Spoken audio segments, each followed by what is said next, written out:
ఇక్కడికి వచ్చిన police department వారికి అందరికీ స్వాగతం, సుస్వాగతం.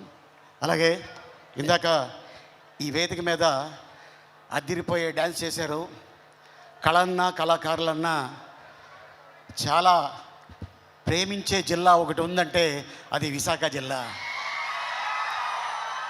ఎంతోమంది కళాకారులు ఇక్కడి నుంచి వచ్చారు, డైరెక్టర్స్ వచ్చారు, మ్యూజిక్ డైరెక్టర్లు వచ్చారు. కానీ విశాఖలో ఒక వజ్రం ఉంది. ఆ వజ్రం పేరే పూరి జగన్నాథ్.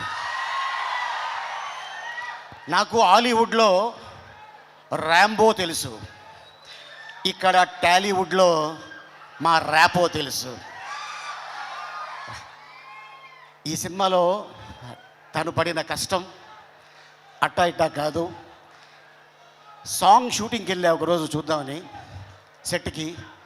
తను నిరంతరం కష్టపడుతూనే ఉంటాడు. తన ఎనర్జీతోటి, ఇక పూరి జగన్నాథ్ గారు డైలాగ్స్ తోటి, మణిశర్మ గారు మ్యూజిక్ తోటి, తన స్టెప్పులతోటి, స్టెప్ అమార్ మీరు చూశారు, ఇందాక టీజర్ చూశారు. ఇది ఒక అద్భుతమైన సినిమా కాబోతుంది మా పూరి జగన్నాథ్ గారికి. మళ్ళీ పూరి ఎక్కడ తగ్గడో, కరెక్ట్గా ఒక ట్యాబ్లెట్ వేస్తాడు అంతే.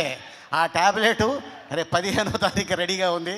సో మీరందరూ రెడీగా ఉండాలని, అలాగే పూరి ఫ్యాన్స్కి, రామ్ ఫ్యాన్స్కి. ఇందాక మరి పూరి జగన్నాథ్ గారు తీసిన సినిమాలో అవ్వచ్చు, మొదటి సినిమా బద్రి, ఆ తర్వాత బ్యాక్ టు బ్యాక్ ఒక డైరెక్టర్కి ఇన్ని సినిమాలు, ఈడేట్ అవ్వచ్చు, అమ్మ నాన్న తమిళమ్మ అవ్వచ్చు, శివమణి అవ్వచ్చు, ఒక టెంపర్ అవ్వచ్చు, ఒక బిజినెస్ మ్యాన్ అవ్వచ్చు, అలాగే బుజ్జిగాడు ఫ్రమ్ చెన్నై, తర్వాత మళ్ళీ కెమెరామెన్ గంగతో రాంబాబు, ఆ తర్వాత మళ్ళీ ఇప్పుడు స్మార్ట్ శంకర్ అయిన తర్వాత, సో మనందరికి తెలుసు కోవిడ్ మొత్తం ప్రపంచాన్ని కుదిపేసింది. ఆ టైంలో లైగర్ సినిమా ఒక అద్భుతమైన చేయాలని చెప్పేసి అనుకొని ట్రై చేశారు. ఓకే, భగవంతుడు మనకి అవకాశం ఇవ్వలేదు. ప్రతి డైరెక్టర్కి, ప్రతి హీరోకి, ప్రతి నిర్మాతకి, ప్రతి బ్యానర్కి ఒక హిట్టు ఫ్లాపు ఉంటుంది. ఏ డైరెక్టర్ అయినా, ఏ నిర్మాత అయినా ఫ్లాపు తీయాలనుకోరు, హిట్టు తీయాలి అనుకుంటారు. ఎందుకంటే జనాల్ని మెప్పించాలి, హిట్టు కొట్టాలి అని ఆ ఉద్దేశంతో ఒక పాయింట్ని తీసుకొని సినిమా చేయడం జరుగుతుంది. మళ్ళీ ఇప్పుడు ఈ ఆగస్టు 15th రాబోయే సినిమా డబుల్ స్మార్ట్ శంకర్.